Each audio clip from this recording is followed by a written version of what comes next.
It's a quiet summer afternoon. The heat slows everything down.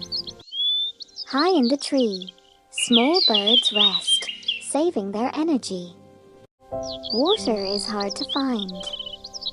One sparrow notices something below. A simple bowl or with water. Carefully, it flies down and takes a few quick sips. Then, a soft call. Soon, others arrive. No hurry. No noise. Just need. After drinking, they return to the tree.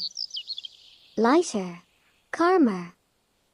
Sometimes, survival depends on noticing the smallest things.